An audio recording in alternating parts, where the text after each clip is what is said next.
James Bond. Do I need to say more? He's back. Oh my God. And it's been a long wait. Boy, I remember back in the spring of last year, it was April, right when the pandemic hit. And you know, one of the things that I was looking forward to so much was this movie. I'd been waiting for it for so long. And of course, it was delayed. And when this movie was delayed, it was the first sign to me that, boy, something in the world was really off. And it's the swan song of Daniel Craig as James Bond. And finally having him back puts the world right again in some ways. Okay, so this is a very long movie. It is. Maybe the longest of the year. I did not feel the length of it for a second. Okay. You know, there are two kinds of people in this world. The kind of people that enjoy these films casually, and the kind of people for whom they are, you know, a chapter in their lives, something that, you know, it matters deeply to you. I mean, I've been watching James Bond movies, you know, and they have mattered to me since as far back as I can remember. So I love it. I can sit there. It feels epic to me. I love Bond getting the epic treatment. So I was all for it. So you have members of your family who aren't quite as into it as you are. And how did they respond? Well, my wife, you know, she was eager to see it. She gets it. She likes it. She loves Daniel Craig's iteration of Bond. She loves the emotional Bond. You know, she wasn't able to stick around for the whole thing because she got ill. But yeah, she's into it. My kids love it. My oldest especially. You know, I've successfully planted the Bond seed in him. He really enjoyed this send off. Daniel Craig obviously is, you know, he's the second best Bond. He is to Connery. Yeah. Yes, I agree. Connery being the best. You know, James Bond gets a lot of criticism for being this dinosaur, this holdover macho fantasy. You know, I gotta say, no, you're wrong. James Bond has. By the way, that line, "You're a dinosaur," Dame Judi Dench uttered that line to Pierce Brosnan 25 years ago. Is that right? Right? Yeah, you're a dinosaur. James Bond is always changing with the times. A good Bond movie places him in the world and watches him sort of react to it or change accordingly with it. And Daniel Craig has done that in spades. And I think that the Bond character has matured itself over these, got to be 50 years, do you think? Mm-hmm. Yeah. It matured to the point where we have a much more emotional Bond. And so not the cool, slick, even, original Sean Connery. You now have here a stubbier, beefier, and more emotional. Well, you have a Bond capable of love and brutality. Yes. And I love that combination. Yeah, some people won't accept, I mean, he must say I love you 2 or 3 times. When did Sean Connery ever say I love you? Didn't even get married in one?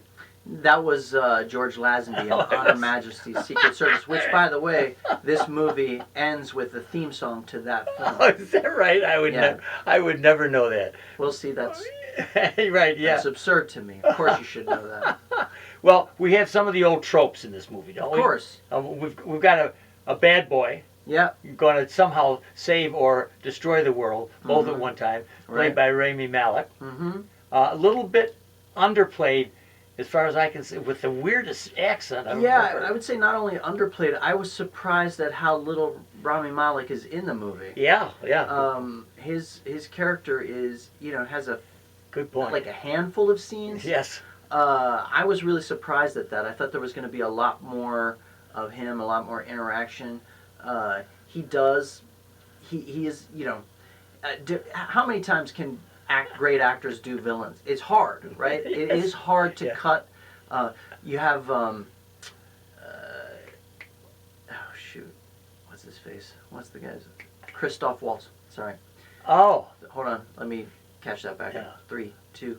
You have Christoph Waltz pop back up as Blofeld. He's got one scene. He nails it. He does, but that's it, and he's gone. Right. He's gone. Well, we're tying ends up. I know. You know, he hands the baton off to Safin, right? Yeah. And yeah. like I said, Rami Malek does what he can. I mean, there's been in the Craig Bond pictures, you've had Mads Mikkelsen, who's probably the best come villain, on, as yes. Le Chiffre. Wow. Then you have Javier Bardem in Skyfall. You know, you have all these great actors doing these little turns. There's only so much you can do with a villain part. It's really about the struggles that they put Bond through. Sure. And one of his struggles is love. Mm-hmm. And this time much more prominent than I remember. And well, he's not married, but he apparently has a child by his love. Yeah, so this is definitely a first. James Bond has been in love before, but James Bond has never had a kid. That's right. And there's some question as to whether or not it's the kid. But, you know, it's fun. It's fun to play with these things, right? Because we know we're resetting. We know with this film, we're resetting the franchise, right? We're going to go back to something. This little blue-eyed kid, Mm-hmm. and the blue eyes are the identifying factor for thinking that it's James Bond's daughter. Someone suggested to me that she might be the future Bond.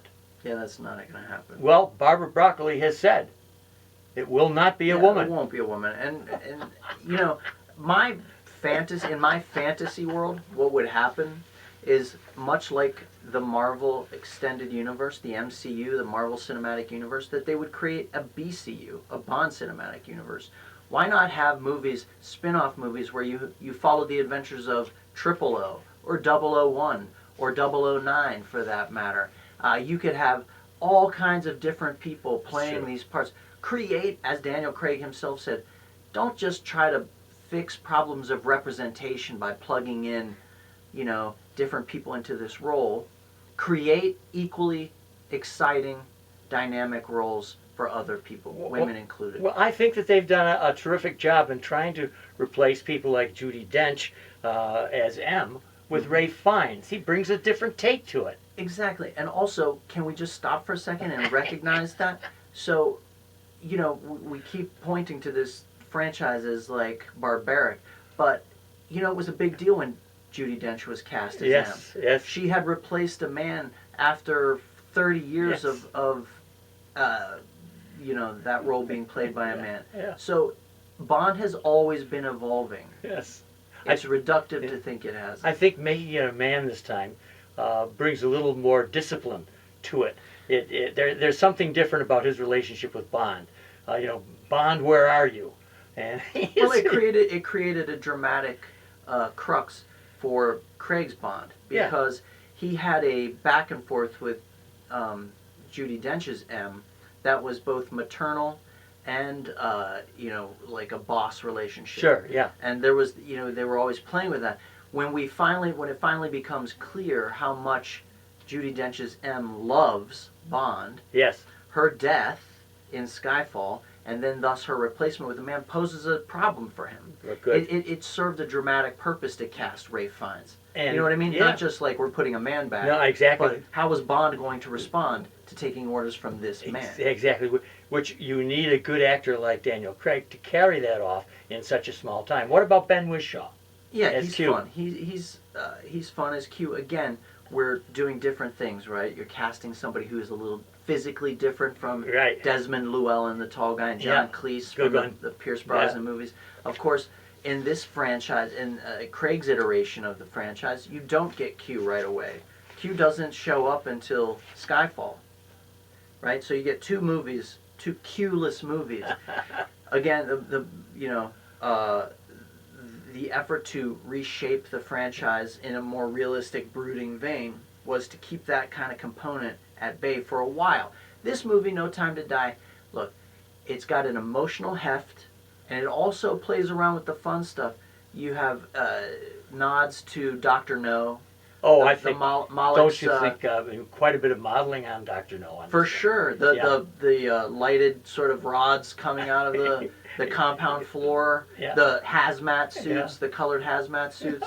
Lots of great stuff here. Fun stuff, gadgetry, you know, that's not overdone, but like the villain with the one eye, the robotic excellent. Naomi Harris as Moneypenny. I think I love her. Big departure from the kind of middle-aged, staid, but having an eye for Bond. I mean, Yeah. that is a completely Yet, different take. Again, another thing this Craig iteration has been doing from the start, they took Moneypenny and they made her a compatriot and somebody that he worked alongside of. He Yes. fought alongside of Moneypenny. Early on, when there were talks of, this new Bond, I thought maybe her, right? Yeah. She inherited the mantle. But, there's always been a charge there between them, a mutual respect, a playful camaraderie, and also I just think I've always loved seeing him fight alongside Moneypenny. Yeah. It's been really great. Yeah, yeah. The That's 10 minutes, by the way. okay, so let's see. So anyway, is it worth seeing? It's definitely worth seeing. It's worth seeing if you care about this franchise. It's worth seeing on the big screen to say goodbye to one of the great Bonds Yes. of all time. This is, it's hard to, every time a Bond movie comes out, I see this concentrated effort to diminish it, in some ways. But this is one of the longest running franchises in cinematic Oh my history. Lord, yes. You have to admit that there's something timeless about this character, and it's not all about his male fantasy. There's something inherent in who Bond is that keeps people coming back and keeps actors wanting to take a stab at it. So I think it's great. I think, did Bond save moviegoing? I don't know. Is it worth seeing in the theater? It's made some money. Absolutely. And As of press time, it's globally hit the $300 million yeah, right. mark. I mean, how bad is that? No, it's not bad. It's good. And when we were in the theater, there weren't that many people besides our entourage. Yeah, well, we saw it before people get out of work.